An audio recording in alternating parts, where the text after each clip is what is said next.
अब बात कर लेते हैं उन इम्पोर्टेंट चेकिंग्स की जो हर हार्वेस्टर ओनर को करनी चाहिए।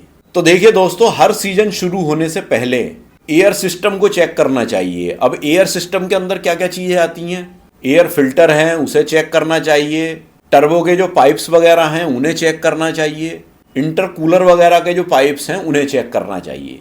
तो ये सारी एयर सिस्टम में आती हैं, मतलब जो इंजन में हवा का पूरा सिस्टम होता है उसमें ये चीज़ें चेक करनी चाहिए। अब उसके बाद चेक करना चाहिए फ्यूल सिस्टम। तो फ्यूल सिस्टम में क्या क्या चीज़ें आती हैं, देखिए फ्यूल फिल्टर होते हैं, इंजेक्टर्स होते हैं, फ्यूल पंप होता है, ये चीज़ें भी सब चेक करनी चाहिए। फिर इसके बाद आता है देखिए लुब्रिकेशन सिस्टम, जो इंजन को लुब्रिकेट करता है, वो भी एक पूरा सिस्टम होता है। तो उसमें क्या क्या चीज़ें आती हैं, उसमें आता है देखिए इंजन ऑयल, ऑयल फिल्टर, ये सब चीज़ें लुब्रिकेशन सिस्टम में आती हैं। इसके बाद आता है देखिए कूलिंग सिस्टम, जो इंजन को ठंडा करने का काम करता है। तो कूलिंग सिस्टम में क्या क्या चीज़ें आती हैं, देखिए रेडिएटर है, कूलेंट है और वाटर पंप है, ये सब चीज़ें कूलिंग सिस्टम में आती हैं। तो ये जो मैंने सारी चीज़ें बताई हैं, जैसे air system, fuel system, lubrication system और कूलिंग सिस्टम, इन चारों सिस्टम्स को प्रॉपर देखना चाहिए हर सीजन से पहले। अब बात कर लेते हैं कि देखिए धुएं के रंग से बीमारी पहचानने का तरीका, तो ये मैं शॉर्ट में बताऊंगा आपको।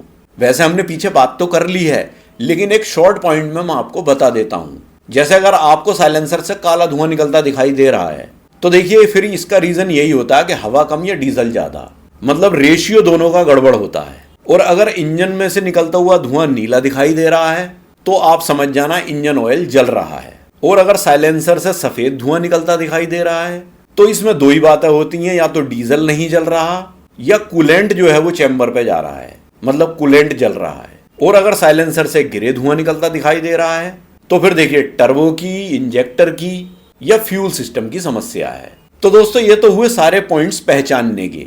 अब बात कर लेते हैं देखिए किसानों के लिए इंपॉर्टेंट एडवाइस। तो देखिए दोस्तों, कई बार लोग बिना जांच किए सीधे इंजन खोल देते हैं, तो ऐसा नहीं करना चाहिए। पहले आपको धुआं देखना चाहिए। अगर आपने धुएं का रंग देखा तो आप उस समस्या की दिशा को पहचान सकते हैं। इंजन को खोलने से पहले कुछ चीजों को चेक कर लेना चाहिए, जैसे एयर फिल्टर को चेक करना चाहिए, फ्यूल फिल्टर चेक करना चाहिए, इंजेक्टर चेक करने चाहिए, टर्बो चेक करना चाहिए। इसके बाद ही इंजन को खोलने का निर्णय लेना चाहिए। पहले से इंजन खोल के नहीं देखना चाहिए। पहले इन सब चीजों को देख करके जब समस्या का समाधान ना हो तो फिर इंजन खोलना चाहिए। इससे देखिए हजारों नहीं बल्कि कई बार लाखों रुपए तक बच सकते हैं।